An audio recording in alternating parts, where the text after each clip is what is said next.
may tatanggap pa pala sa kagaya naming mga may past na relationship and nagkaroon na ng anak. Nung gabi po kasing nag-gig ako sa isang bar, may nakilala po akong isang babae doon. Actually, pa-cute siya. Kinantahan ko siya. Tapos hanggang nagkakuha na ng mga contacts. Ayun, kainlawan. Sa part ko is medyo takot ako as single dad. Baka hindi ako matanggap as ganun yung sitwasyon ko sa buhay. So medyo nilihim ko pa ng konti. Nung sinabi ko na po sa kanya na meron na po akong 2 anak, nagalit kasi tinago ko sa kanya. Pero tanggap naman po niya. Masarap sa feeling na tanggap nila kahit, alam mo yun, sila walang ganong pass, pero ikaw meron, pero tanggap ka pa rin nila. Hi, ako po si John King, 29 years old, from Cavite. John King! Anong kwento mo kay John King nga? Si John King. Ay, Tatay niya si Lion King. Talaga ba? Si John King ay isang stand-up comedian. Yes po. Sa Cavite. Isa rin sa kasama niya, si Mandy. Kasamaan ko rin sa Hideout. Sa Hideout? Ilang... Sa Cavite naman siya ngayon. Opo. Matagal ka na bang nag-stand-up? Bali, mag-1 year pa lang po ako this coming June. Ay, mambubudol ka, no? Ito na, alamin na natin kung ano masasabi ng ating mga inampalan. Hello, John King. Hello po. Ganda ng pangalan mo. Gusto ko yung falsetto mo. It's something, weakness ko kasi yung falsetto. So, madali akong humahanga ako sa may mga falsetto. So, gusto ko yan. Natutuwa ako sa mga switching mo sa falsetto. Siguro, medyo maraming notes na feeling ko hindi masyadong nabantayan. Especially yung first line. She's always on my mind. Pag first line kasi talaga dapat markado yan. Kasi iyan yung pang-establish mo eh.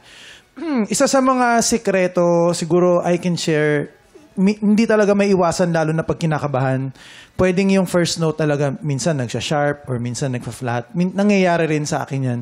Pero minsan nalilesen yan. Yung sikreto ko, hinaham ko, habang nag-i-intro yung song, hinaham ko yung tono. For example, she's, nagkano na ako, para pagpasok ko, she's always, nakabuelo ka kagad. So, sorry. So, yun yung tip na mabibigay ko, hindi lang sa'yo, sa mga singers din na nanonood ngayon. So, yun lang, may mga bitaw ka na, actually, maganda yung placement eh. Why does it hurt me so? Yung so, binuo mo. So, ano siya, sa pool siya, yung all I can do is hope and pray. Pag binanganga mo siya, nasasapul mo yung tamang note. So feeling ko, may kinalaman din sa pag-enunciate, sa pagbuka mo. Marami kasing parts ito na medyo na flat. So yun lang, careful lang dun sa mga, feeling ko nag-focus ka dun sa falsetto eh. So yun lang, careful lang. Salamat po. John, napansin ko talagang ninervyos ka. Okay. Yung kasing nervyos, kuminsan nakakatulong, kuminsan hindi. Dito sa nangyari sa'yo, medyo it was hurting your performance. Medyo nadaig ka nung nervyos mo. From the start pa lang, may kaba na akong nakikita. So, all throughout your performance, na-conquer ka nung kaba mo. Huwag mong pabayaan na maulit yon.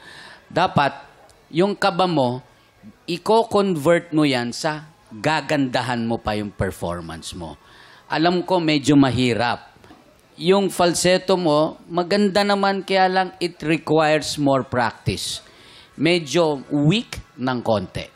Yung iyong adlib mo do sa dulo na heaven knows na maganda sana, kaya lang kapos din.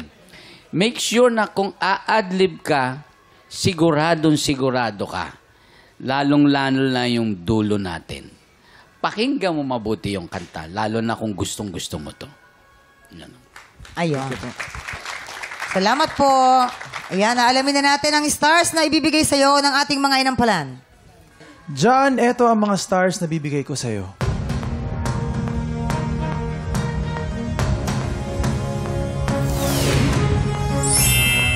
Two stars. John, ito ang stars ko for you.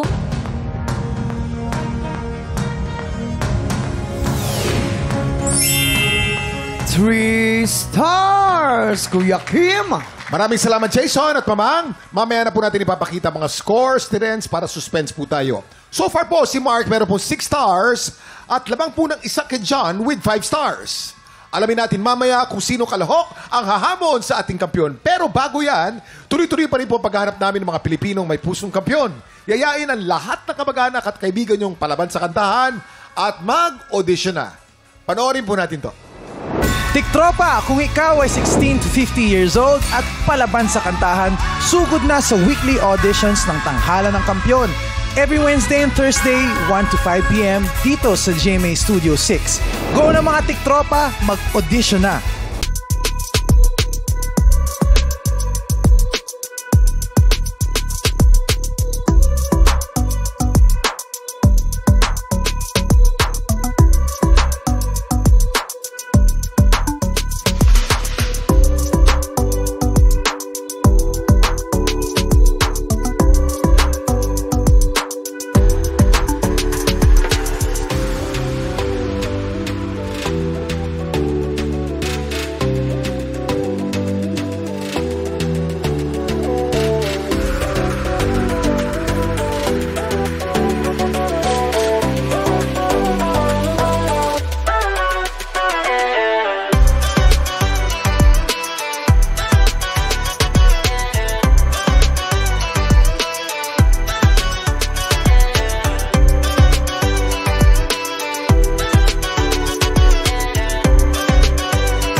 Tiktropa, pinanood mo hanggang sa dulo itong video na ito? Abay, very good ka! For more happy time, watch more TikTok Lock videos on our official social media pages and subscribe to GMA Network official YouTube channel.